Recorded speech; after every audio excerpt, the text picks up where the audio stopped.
Olá, eu sou Andrew Solomon. A jornada que me levou a escrever as páginas que você está prestes a explorar não nasceu de uma curiosidade acadêmica distante. Ela foi forjada no sangue e nas trincheiras da minha própria agonia. A depressão é uma falha no amor. Para ser uma criatura que ama profundamente, nós precisamos ser criaturas que podem se desesperar violentamente por aquilo que perdemos. E a depressão é o mecanismo biológico desse desespero operando em seu estado mais selvagem, autônomo e desgovernado. Quando escrevi esta anatomia, a minha motivação primária era cartografar um território de trevas absolutas, não apenas para encontrar o caminho de volta para minha própria sanidade, mas para jogar uma corda de salvação para aqueles que, como você, possam estar sentindo as suas almas sendo esmagadas pelo peso insuportável do nada. A tese central desta obra é brutal, porém incrivelmente libertadora. O oposto da depressão não é a felicidade. O oposto da depressão é a vitalidade. A depressão rouba sua força vital, minando a capacidade não apenas de sentir alegria, mas de sentir absolutamente qualquer coisa que não seja o horror paralisante da sua própria existência. A depressão não é uma melancolia romântica ou uma tristeza passageira. Ela é um parasita existencial.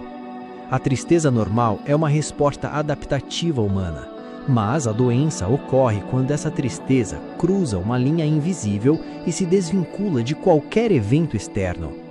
Eu vivi essa transição. A dor da depressão grave é asfixiante. Imagine acordar sentindo que o ar do seu quarto foi substituído por chumbo denso e que o simples ato de mastigar um pedaço de comida exige a energia biomecânica de uma maratona. Você é reduzido a um fantasma na sua própria vida, desprovido de volição. O colapso dessa doença nunca é verdadeiramente repentino. É o esgotamento silencioso e devastador das suas reservas neurológicas. Em 1994, no auge da minha crise, eu sentia um terror absoluto diante da simples ideia de tomar banho. O som da água parecia uma ameaça de morte. Essa é a face do colapso, a transformação do banal no intransponível. A mente deprimida inunda seu corpo com cortisol e adrenalina em níveis tóxicos, desgastando seu sistema até que os neurônios parem de se comunicar. Se você está sentindo os microsinais, a insônia crônica, a ansiedade rasteira de manhã, a perda de apetite, pare. A primeira ação urgente não é pensar positivo. Tentar pensar positivo na depressão profunda é como pedir a um homem sem pernas que corra uma corrida de obstáculos. Você deve nomear o demônio, aceitar radicalmente sua condição temporária e tratar sua mente em chamas com a mesma urgência que trataria um ataque cardíaco. A maior resistência humana no combate à depressão e a causa de incontáveis mortes silenciosas reside no orgulho cego e no estigma absurdo em torno da psiquiatria. A dor de tentar se curar naturalmente, suportando agonias bioquímicas desnecessárias devido a uma vaidade espiritual torta, é a tragédia central desta doença. Quando eu mergulhei nas profundezas do meu abismo, eu descobri que a salvação inicial não viria de revelações místicas, mas da química laboratorial seguida pela conversa rigorosa. Não se deixe enganar pela falsa dicotomia inventada pela sociedade entre a cura biológica e a cura emocional. As pílulas, os inibidores de recaptação de serotonina e afins, consertam o hardware. Elas reestabelecem o piso básico da química para que você tolere o simples ato de estar acordado. Mas é a terapia que conserta o software, reprogramando a forma como você enxerga a si mesmo. A depressão nos conta mentiras extremamente convincentes e os remédios baixam o volume ensurdecedor dessas mentiras para que a terapia possa finalmente refutar cada argumento delirante do seu desespero. Nós alteramos a nossa química o tempo todo, com o café para acordar, com o álcool para anestesiar as interações sociais. Mas quando se trata de tratar a falha letal da nossa alma, nós exigimos um purismo tolo que custa vidas. Eu vi pessoas em estados catatônicos retornarem à vida vibrante através da eletroconvulsivoterapia, a ECT, um tratamento demonizado por Hollywood, mas que reinicia cérebros refratários de forma milagrosa. A sua missão imediata é abandonar o orgulho. Encontre um psiquiatra implacável e trate a busca pelo medicamento e pela dosagem correta como a cruzada mais importante do seu destino. No entanto, quando a medicina ocidental tradicional bate no teto das suas capacidades, a nossa mente exige e responde a um arsenal multifacetado de alternativas. Eu viajei o mundo e vi que o cérebro humano é profundamente responsivo a rituais, ao toque, ao movimento rigoroso e à conexão comunitária. O efeito placebo não é uma mentira médica, é o poder majestoso e autêntico do cérebro de se curar quando lhe é fornecido um sistema de crenças estruturado. O exercício cardiovascular diário provou estimular a neurogênese. O sono blindado funciona como uma faxina química nas toxinas cerebrais. A aplicação aqui é construir o seu escudo. Não coloque o peso da sua salvação apenas em uma cápsula de fluoxetina. Integre a meditação, a dieta rigorosa e a disciplina física ao seu plano de sobrevivência, usando todas as armas disponíveis para impedir que o demônio do meio-dia se instale novamente nos seus pensamentos. A depressão é uma praga perfeitamente democrática, mas as feridas que ela causa possuem contornos diferentes dependendo da carne que ela corta. O erro crasso da nossa sociedade é romantizar a depressão como a crise existencial de artistas ricos. A doença dizima indiscriminadamente. Mulheres enfrentam tempestades endócrinas letais, como a depressão pós-parto, onde a maior variação hormonal do corpo humano colide com a exaustão absoluta de manter uma nova vida. Crianças de 7 anos mergulham em poços de desespero, sem terem o vocabulário para pedir socorro. E homens mais velhos, condicionados por um orgulho tóxico e sufocante, mascaram a sua tristeza profunda com raiva agressiva e retraimento, preferindo a morte lenta pelo alcoolismo à vergonha social de admitir a própria dor emocional. E é aqui que nós adentramos no território simbiótico mais perigoso da doença, a relação entre a depressão e o vício. A dor fundamental da alma humana em colapso busca alívio instintivamente. Na ausência de tratamento psiquiátrico adequado, as pessoas se automedicam. O álcool, a cocaína, o vício frenético no trabalho ou em telas são usados como anestésicos improvisados contra a hemorragia existencial. A tragédia biológica é que essa substância usada para mascarar a dor acaba corroendo os próprios receptores neurais da alegria. O dependente não é necessariamente moralmente fraco, ele é alguém cuja dor original, não tratada, se tornou grande demais para ser suportada de forma sóbria. Se você está usando qualquer substância para não sentir a sua própria mente, pare de focar na substância e ataque agressivamente o monstro que está escondido atrás dela. O desfecho irreversível dessa dor não tratada é o suicídio. Eu estudei a mente suicida e afirmo com total clareza. O suicídio não é um ato de egoísmo simples e cruel, como os juízes da moralidade costumam pregar. Na mente distorcida pela depressão profunda, o suicídio parece ser a única solução lógica para estancar o incêndio e libertar os outros do peso da sua presença. O doente não quer a morte, ele quer desesperadamente que a dor indescritível pare.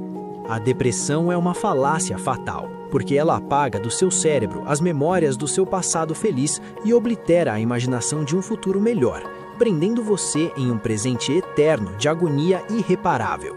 Se essa sombra cruzar a sua mente, a ordem inegociável é esta: adie a decisão. Você está proibido de confiar no julgamento de um cérebro quimicamente inflamado para decidir o valor da sua vida. Peça socorro em voz alta, tire as armas do seu alcance e aguarde a tempestade química passar. A arrogância suprema do homem contemporâneo é acreditar que a depressão é uma invenção da era moderna, um subproduto das telas dos celulares e do estresse metropolitano. A história, contudo, refuta essa miopia. Quando eu recuei os séculos para mapear este demônio, encontrei os seus rastros na Grécia Antiga, onde Hipócrates a chamava de bile negra. No século XVII, Robert Burton dedicou tomos colossais à melancolia. A dor de perder a vitalidade e cair em desespero acompanha a nossa espécie desde que começamos a andar eretos. O que muda de século para século não é a biologia do sofrimento, mas a lente ignorante através da qual a sociedade o julga. Já fomos chamados de possuídos por demônios na Idade Média, até chegarmos à atual compreensão dos neurotransmissores. A dor é atemporal. Você pertence a uma linhagem histórica de gigantes que lutaram e venceram o mesmo escuro. Porém, um dos mitos mais perniciosos, violentos e elitistas que enfrentei na escrita deste livro é a ideia ridícula de que a depressão é um luxo burguês, o tédio de quem tem muito dinheiro. A realidade bruta é que a pobreza material e a indigência são um viveiro esmagador para o adoecimento mental. O estresse brutal de não saber como alimentar os seus filhos na próxima semana inunda o organismo com uma tempestade de hormônios tão destrutiva que ela causa atrofia física no córtex pré-frontal e no hipocampo das pessoas carentes. Nas camadas mais pobres, a depressão é duplamente letal. O indivíduo perde a volição e não tem nenhum acesso à psiquiatria, sendo julgado pela sociedade apenas como inútil ou criminoso. A biologia carrega a arma, mas o ambiente hostil puxa o gatilho. Essa tragédia nos leva ao pilar final do silenciamento, a política. A saúde mental no mundo é uma colossal falha institucional. As doenças da mente são cinicamente ignoradas nos orçamentos estatais e cortadas pelas seguradoras privadas, porque o deprimido é, por definição química, o paciente com menos energia para protestar, gritar ou exigir os seus direitos civis. A política da depressão é a política covarde da invisibilidade. O sistema aposta na sua exaustão. Portanto, se você tem recursos materiais hoje, use-os imediatamente para comprar a sua estabilidade psiquiátrica. Mas mais do que isso, deixe a sua dor evoluir para a indignação. Não permita que o mercado ou o Estado minimizem o seu direito ao tratamento. A sua saúde mental não é um capricho estético, é um direito fundamental à própria existência humana e deve ser exigida de pé. Chegou o momento de unificarmos esta vasta anatomia da dor ao bônus extra, o cantinho do saber. Por que a evolução impiedosa de Darwin manteve a depressão no genoma humano se ela nos mata e nos incapacita? A resposta da biologia e da psicologia avançada é revolucionária. A teoria sugere que o estado depressivo agia nas nossas origens pré-históricas como um mecanismo de hibernação emocional. Era um freio biológico dolonoso para nos forçar a recuar de batalhas perdidas, conservar energia no inverno e implorar silenciosamente pelo cuidado da tribo. No mundo hiperconectado de hoje, esse termostato quebrou, transformando uma pausa temporária em um loop permanente de agonia. A mesma herança genética que lhe traz uma vulnerabilidade insuportável é muitas vezes o mesmo código genético ligado à empatia extrema e à alta capacidade criativa. Você não é um defeito industrial, você possui uma maquinaria sensível operando além da carga suportada. Neste ponto, o nosso diagnóstico clínico cruza o caminho da filosofia de Viktor Frankl e Jordan Peterson. O oposto da depressão não é forçar a negação utópica e tentar sorrir para o teto, mas sim adotar a responsabilidade feroz para reordenar o seu próprio caos biológico. Como disse Frankl, O sofrimento agudo sem sentido destrói o homem, mas o sofrimento integrado na busca de um propósito salva a vida.